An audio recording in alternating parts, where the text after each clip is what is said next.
Сәлем достар, сіздермен Айгерім. Бүгін біз сіздермен мамықтай жұмсақ дәмі ерекше капустадан пирожки пісіретін боламыз.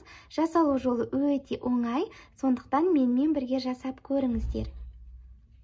Мінекей, үлпілдеп тұр, өте жұмсақ.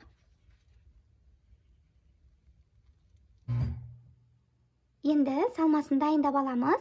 Мен салмасына квашеный капуста қосамын. Сіздер өз қалауларыңыз бойынша қоса бересіздер. Картошка қоссаңыздар да болады. Енді осы квашеный капустаға мен 2-3 дана пиязды майдалап турап, майға қуырып қосатын боламын. Мінекей, майдалап турап алдық. Енді осыны майға қуырып алатын боламыз. Енді табамызға аз мөлшерде май құйып, кішкене қыза бастаған кезде пияздарымызды саламыз. Жақсылап араластырып, пиязымыз қызарып, жұмсарғанша қуыратын боламыз. Мінекей, пиязымызды қуырып алдық. Енді осыны капустамыздың үстіне саламыз. Менде квашеный капуста болғандықтан тұзды бірінші дәмін көріп қана барып салатын боламын. Себебі квашеный болғандықтан өзі тұздылау болады. Сондықтан бірінші дәмін татып көріп алыңыздар. Егер тұзы жетіспеген жағдайда ғана тұз салыңыздар. Қалған дәмдеуіштерді өздеріңіз қалауларыңыз бойынша қоссаңыздар болады.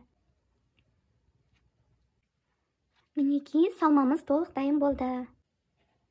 Мінекей, қамырымызда дайын, көтерілген. Енді осыдан аз-аз мөлшерден үзіп, домалақтап, шариктер жасайтын боламыз. Ең алдымен қолымызды майлап аламыз. Мінекей, осылай қоя беретін боламыз. Қамырымыздың барлығын осылай домалақтап шықтық. Енді осының бетін құрғақ орамалмен жауып, бір 5 минуттар қойып алатын боламыз. Нандарымыз 5 минут тұрды. Енді осылай шетінен біртіндеп алып жасай беретін боламыз. Әр қамырды алған сайын орамалмен бетін жауып тұрыңыздар. Өйткені қамырымыз кеуіп кетеді. Ал енді қолымызды кішкене майлап, астына да кішкене майлап жеріп, қамырымызды домалақ етіп жаятын боламыз. Енді ортасына салмасын салып, мен бір ас қасықтай саламын. Екі жағын бір-біріне біріктіреміз, салмасын жаймалаймыз да, екі жағын біріктіреміз. Жақсылап бекітіңіздер, ажырап кетпес үшін.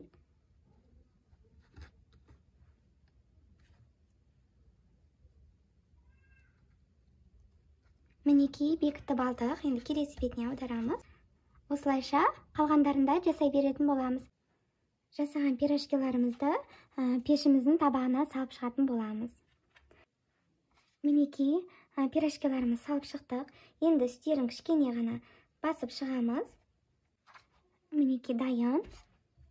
Енді бір жұмыртқамызды жарып, бетіне жаққанға дайындап алатын боламыз. Бетіне жұмыртқамызды жағып шығамыз.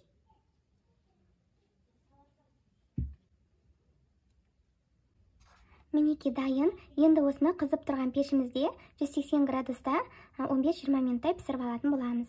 Арасында ашып, тексеріп тұрыңыздар. Мінекей, үлпілдеп дәмді пирожкиларымыз пісті. Табағымыздан бірден шығармаймыз. Осылайша пирожкиларымыз суығанша 5-10 минут ұстайтын боламыз. Содан соң ғана ысына берсеңіздер болады. Ас болсын.